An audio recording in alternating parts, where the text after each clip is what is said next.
Silakan. Dari jamaah. Oh, dari jamaah. Oh, ya. Masya Allah. Wah, ini sampai jam 3 nih Ustaz kalau kayak gini. Pertanyaan banyak ini. Oh, banyak sekali. Oh, Ustaz live ya? Ya? Live. Langsung tadi. Oh enggak, ini kayaknya ditulis saja sama beliau. Baik, ini ada pertanyaan jemaah dimuliakan Allah, ada 3 pertanyaan. Yang pertama, apa hukum kurban untuk orang yang sudah meninggal? Nah, hadirin dimuliakan Allah, ini kalau saya mau dibahas lengkap atau singkat? Lengkap setengah singkat? Enggak repot nih. Lengkap. Hadirin dimuliakan Allah, supaya kita utuh pemahamannya begini. Dalam ibadah itu ada 3 hal yang bisa dikirim. Yang pertama doa, yang kedua bacaan Quran atau zikir, dan yang ketiga adalah sedekah. Kan cuma 3, apa yang bisa dikirim? Mau kirim pulsa juga nggak tahu nomornya kan? Kepada orang meninggal, ya. Nah, untuk doa dan sedekah ulama sepakat tanpa khilaf. Ulama sepakat tanpa khilaf bahwa doa dan sedekah untuk mayit nyampe. Jadi kalau Bapak Ibu kirim doa, nyampe. Ngirim sedekah untuk orang tua, nyampe. Untuk teman boleh, apapun sedekah. Itu dibolehkan. Ulama hanya berbeda pendapat kalau itu apa? Kalau itu adalah bacaan Quran atau zikir. Ini ilmu ya. Jadi mungkin ada dari kita yang berbeda pendapat, silakan. Gimana misalnya baca Yasin? Yasin itu dikirim kepada orang meninggal dunia. Ulama ada yang mengatakan boleh, ada yang mengatakan tidak boleh. Baca Fatihah untuk mayit, boleh atau tidak? Ulama sebagian boleh, ada yang mengatakan tidak boleh. Yang mengatakan tidak boleh diantaranya Imam Syafi'i. Jadi Imam Syafi'i berpendapat nggak boleh kirim Quran itu untuk orang meninggal dunia. Mungkin kita agak kaget ya, tapi Imam Syafi'i nggak bolehkan. Bisa dibuka dalam kitab beliau Al-Um. Kemudian ulama-ulama Syafi'i terdahulu yang mutaqaddimin, ya, Imam Syarbaini itu rata-rata nggak bolehkan, ya. Kemudian dari mazhab Syafi'i yang bolehkan adalah Imam Nawawi membolehkan, Is Abdus Salam membolehkan, Ibnu Hajar Al-Haytami membolehkan, Al-Imam Zakaria Al-Ansari membolehkan. Oh, namanya mirip beliau, ya, Syekhul Islam Zakaria Al-Ansari itu ulama besar. Ini ulama yang saya kagumi, Mbak. Kenapa? Zakaria Al-Ansari ini punya guru namanya Ibnu Hajar, punya murid namanya Ibnu Hajar. Jamak gurunya namanya Ibnu Hajar Al-Asqalani, muridnya namanya Ibnu Hajar Al-Haytami. Hajar itu artinya batu, Pak. Sehingga beliau mengatakan, aku ini digencet dengan 2 batu, makanya aku pinter. Guruku pinter, batu, muridku pinter, maka aku harus pinter. Kan punya guru pinter, kita harus pinter, Pak. Gak punya guru pinter, punya murid pinter, kita harus pinter juga, karena nanti muridnya kan nanya terus gitu ya. Makanya Al-Imam Zakaria Al-Ansari itu disebut dengan Syekhul Islam, ya, syekhnya Islam, ya, seperti beliau insyaallah. Amin ya rabbal alamin. Saya ngomongin apa kok di sini tadi nih?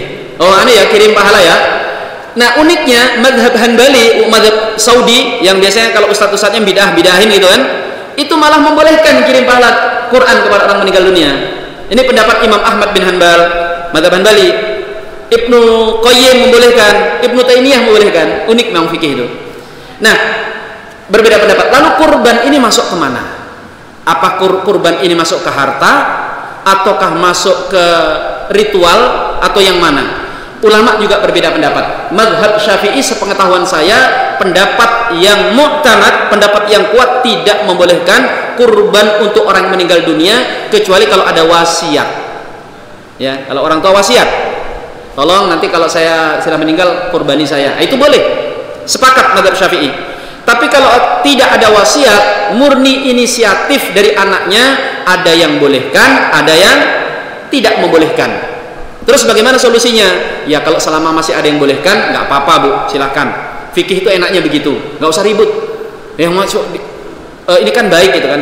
Kita ngikuti yang membolehkan. Nah, tapi sebenarnya Bapak Ibu dimulakan olehnya ada rumus. Ketika kita berkurban itu tadi lupa saya jelaskan ya. Kurban itu kan tadi hukumnya ada yang wajib, ada yang sunnah muakkadah, gitu ya.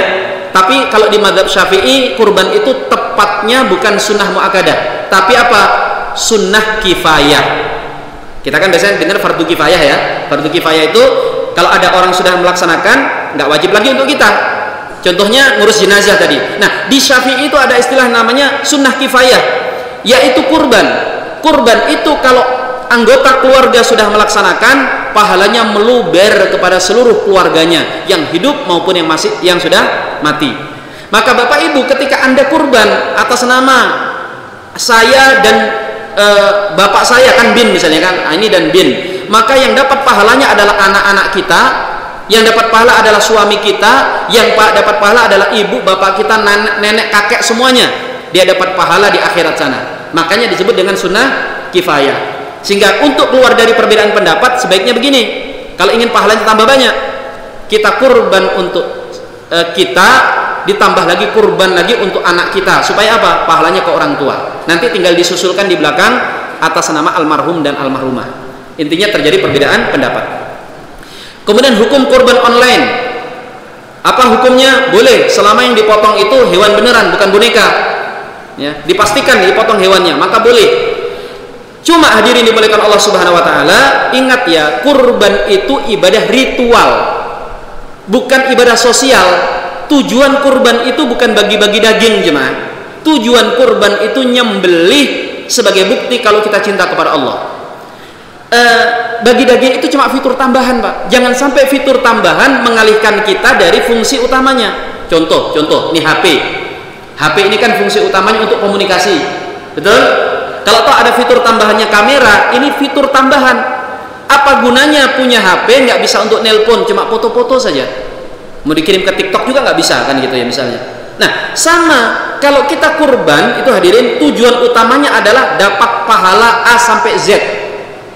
Mulai dari milih kurbannya ada pahalanya, belinya ada pahalanya, memberi makan ada pahalanya, menghias kan disunahkan untuk dihias, dirawat, dibersihkan ada pahalanya, ada kesunahan ketika bisa motong, dipotong ada pahalanya memotong, kalau nggak berani motong diwakilkan, ada kesunahan untuk apa? Melihatnya ada pahalanya, ada kesunahan makan dagingnya sedikit ada pahalanya, ada kesunahan membagikan kepada orang ada pahalanya, banyak sekali pahalanya.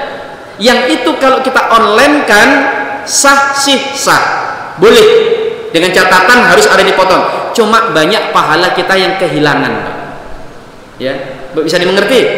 Jadi pahala sosialnya dapat, kita bagi daging, tapi nggak dapat pahala A, B, C dan sebagainya. Tapi kalau bicara sah, tetap sah. Sehingga saya sarankan jemaah, kalau mau kurban online, pastikan kurban juga yang offline.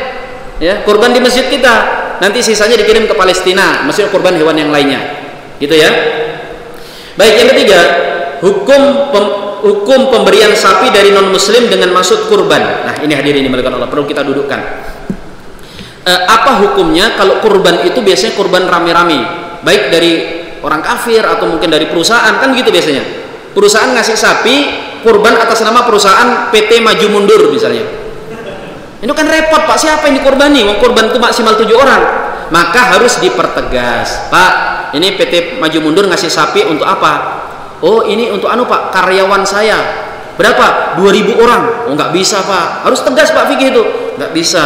Bisanya Anda milih 7 orang. Kalau ingin 2.000 orang, ya tambah sapinya. Oh, nggak bisa, Pak, ini sapi kita lagi terbatas. Oke, kalau gitu pilih saja karyawan yang terbaik 7 orang. Ya kan gitu kan?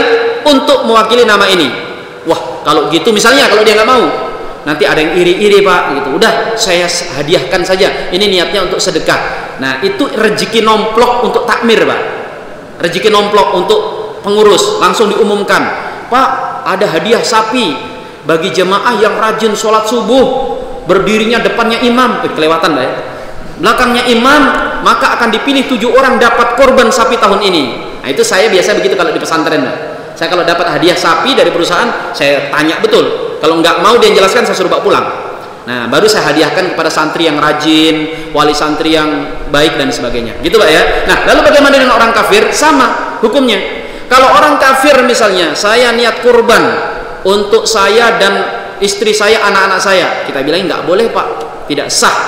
Ya, sebaiknya Bapak hadiahkan kepada kami. Ya, nanti kami yang kurbankan atas nama jemaah kami. Jadi diperinci hukumnya. Kalau dia memang niatnya kurban, ya tidak sah. Tapi kalau dia bilang gini, nggak apa-apa, Pak, nggak sah, Pak, nggak apa-apa, yang penting saya bisa seneng, gitu kan, dapat ke foto, ya nggak apa-apa, potong aja. Cuma itu bukan kurban. Boleh nggak dimakan? Ya boleh, asalkan yang beli orang Islam. Tapi itu bukan kurban. Ya, bisa dipahami hadirin. Baik, ini 3 pertanyaan sudah terjawab. Wallahu a'lam bishawab. Betul, Ustaz.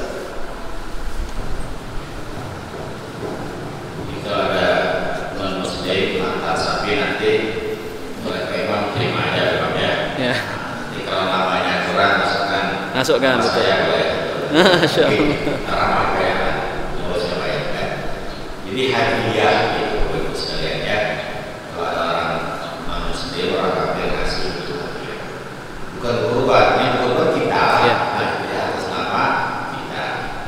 Itu orang, Al-Quran itu orang. Jadi masih ingat tadi yang di awal tadi, kalau bertujuh kurang celana tuh. Satu mau akikah boleh? Boleh. Boleh. Dan bolehnya, kayak boleh bukan ya? Boleh, tidak boleh. Jadi itu mengulangi awal kaji boleh. 2 orang akikah, 2 orang kurban boleh. Baik, Bapak sekalian, terima kasih kepada pengurus masjid, imam, kepada semuanya atas kesempatan ini dan mengizinkan beliau kita mohon Ustaz Jabi dan akan kembali ke Kalimantan Timur. Sudah berdiri.